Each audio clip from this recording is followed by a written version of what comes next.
What's going on, guys? Welcome to Everything Always. My name's Michael Roman. Now, although it came as quite a shocker, pun totally intended, to a ton of MCU fans that Spider-Man 3 could end up being a live action Into the Spider-Verse where Tobey Maguire and Andrew Garfield's Peter Parker would join Tom Holland's Peter Parker in the MCU, us in the industry weren't shocked at all, and in fact, we had reported on that multiple times in late 2019, right after the re-agreement between Sony, Disney, and Marvel took place. This was Sony's ultimate goal and something they had come to the bargaining table with, but since then, there have been a ton of things that have changed, not only about the landscape and the cinematic nature of Marvel's Phase 4, but what's going on with Sony and Disney and the web slinger in particular, and now this brand new rumor that Spider-Man 4, no, not Tom Holland's Spider-Man 4 and the start of a new trilogy, but Spider-Man 4, the end of the original Sam Raimi trilogy, could be taking place with Sam Raimi and Tobey Maguire attached. We're going to break down this brand new rumor,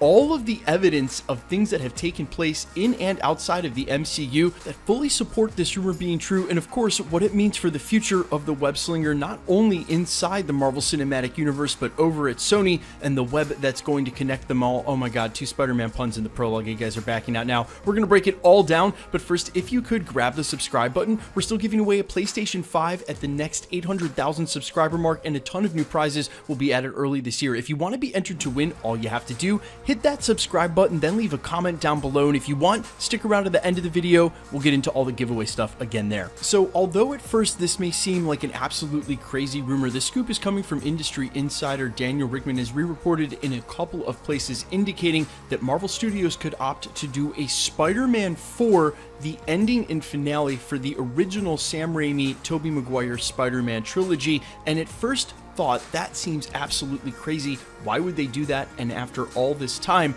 But there is actually a ton of evidence. Look at everything that's been happening since then, and when I say then, that's the re-agreement between Sony, Disney, and Marvel to keep Tom Holland's Peter Parker in the MCU. First up, we had the installment of Sam Raimi as the new director on Doctor Strange 2, and then Doctor Strange 2 moved to the end of the Phase 4 slate that now would include Spider-Man 3 between WandaVision and Doctor Strange as a part of this multiverse scenario narrative. You then had deals made with Tobey Maguire and Andrew Garfield to retain their roles, and then a whole slew of other actors from that original trilogy have been reported to be signing on. Everybody from Kisten Dunst, Alfred Molina's Doc Ock, to Thomas Hayden Church's Sandman, and maybe even Gwen Stacey from the Andrew Garfield trilogies. And when taking a step back, if the reports are true about what Sony had always envisioned for their Spider-Verse, it would actually line up perfectly with Kevin Feige's original vision for the MCU, and it's a lot more complicated than just opening up a portal in the multiverse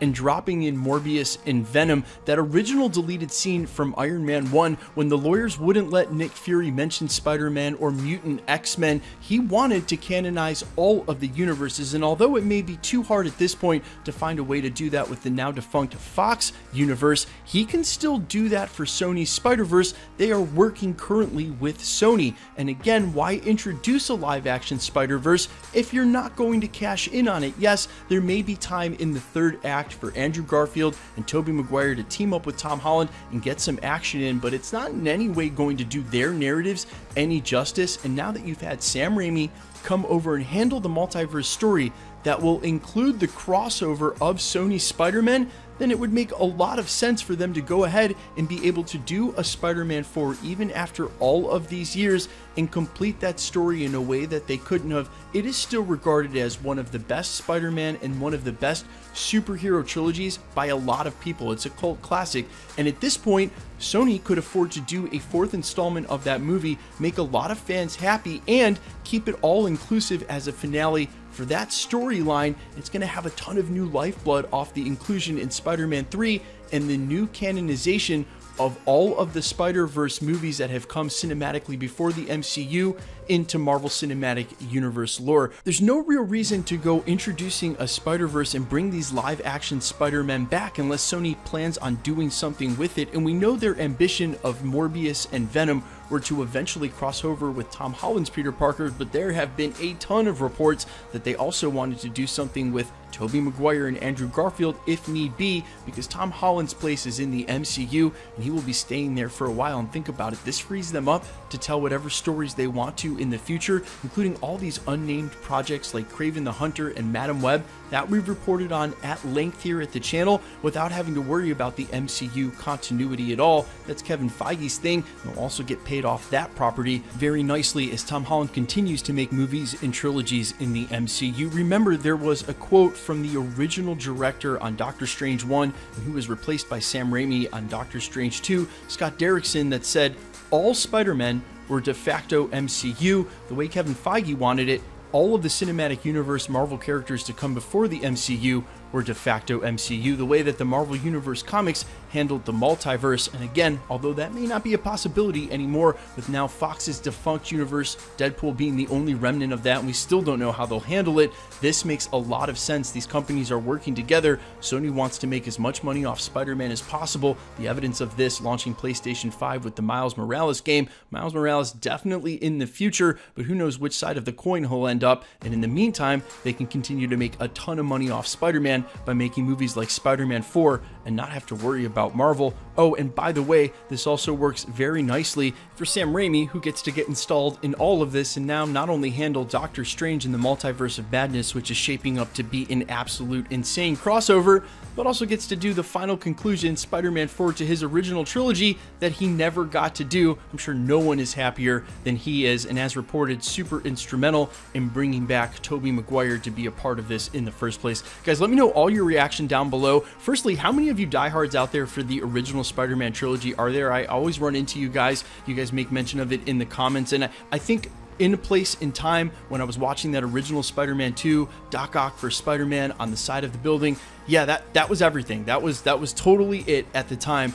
I think there's a lot of us who, even if it wasn't part of the MCU, would definitely take a Tobey Maguire Spider-Man 4 at this point, especially with all of the updates to technology, CGI, and everything they're able to do, especially if he's reintroduced during Spider-Man 3 in the MCU. Guys, let me know all your thoughts down below, and quickly, let's get into the giveaway stuff before I let you go. Now, we just announced winners for both the Beta Ray Bill and the PlayStation a couple of videos ago. Make sure to check that. Also, we're giving away a PlayStation 5 at 800,000 subscribers, and we are going to add a ton of unique Marvel prizes, Disney Plus subscriptions, DVDs, and hopefully theater tickets this year. All the same rules will always apply for all the giveaways we do here at the channel. First and foremost, you gotta be a subscriber, so hit the sub button. Next, leave a comment down below on this video, and because it's truly random, the more videos you comment on, the better chance you have of winning. In order to do that, you might want to hit the notification bell with notifications turned on to keep up with the videos at the channel. And of course, as always, if you enjoyed today's video, the other content we do at the channel,